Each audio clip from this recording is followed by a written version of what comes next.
जय श्री कृष्ण दोस्तों, आज हम जानते हैं श्री कृष्ण और सुदामा की दोस्ती के पीछे का रहस्य। सुदामा इतना दरिद्र क्यों था?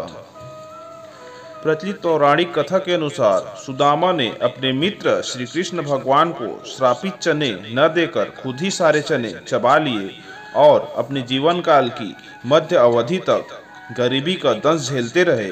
इस घटना के पीछे सुदामा का अपने मित्र श्री कृष्ण के लिए प्रेम एवं त्याग की भावना थी। आइए जाने इस अनोखी मित्रता की पूरी कहानी। बचपन में श्री कृष्ण और सुदामा संदीपनी गुरु के आश्रम में साथ साथ शिक्षा प्राप्त करते थे। उसी आश्रम के निकट झोपड़ी में एक गरीब ब्राह्मणी रहती थी जो भीख मांगकर अपनी भूख मिटाया करती थी। पर उस ब्राह्मणी को 5 दिनों तक कुछ भी भिक्षा में खाने को नहीं मिला। फिर छठे दिन उसे भिक्षा में कुछ चने मिले। ब्राह्मणी ने उस चने को पोटली में बांधकर दूसरे दिन खाने के लिए रख दिया। उसी दिन एक चोर ब्राह्मणी के घर आया और पोटली बंधी हुई पाकर उसने धन समझकर उठा लिया। इसी बीच ब्राह्मणी की नींद खुल गई और चोर को देखकर वह चीखने लगी। तभी चोर भागकर निकट के संदीपनी ऋषि के आश्रम में जा छुपा।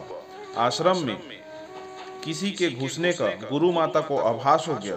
उन्हें अपनी ओर आता देख कर चोर पोटली वहीं छोड़कर भाग गया।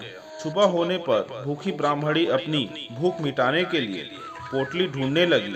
पोटली न मिलने पर भूख से व्याकुल होकर उसने श्राप दिया कि जो भी मेरी पोटली के चने खाएगा वो दरिद्र हो जाएगा।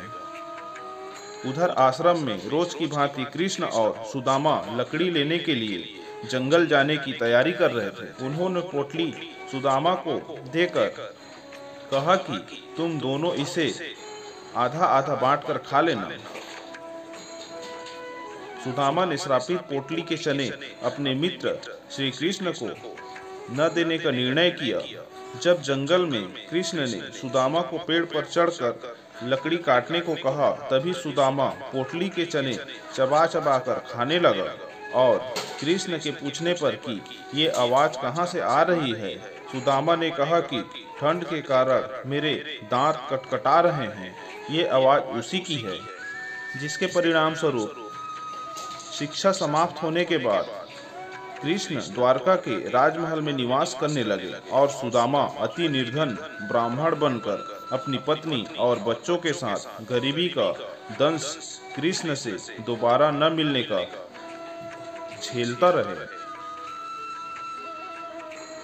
सुदामा द्वारा चने खुद खा जाने के पीछे जन कल्याण और सबसे बढ़कर अपने मित्र को निर्धन होने से बचाने की भावना निहित थी। ऐसे त्याग और प्रेम की मिसाल थी सुदामा और कृष्ण की मित्रता, जो सृष्टि के कायम रहने तक जन साधारण के लिए मित्रता के मिसाल के रूप में कायम रहेगी। आज का वीडियो यहीं समाप्त होता है। मिलते हैं नेक्स्ट वीडियो में। राधे राधे दोस्तों, जय श्री कृष्ण।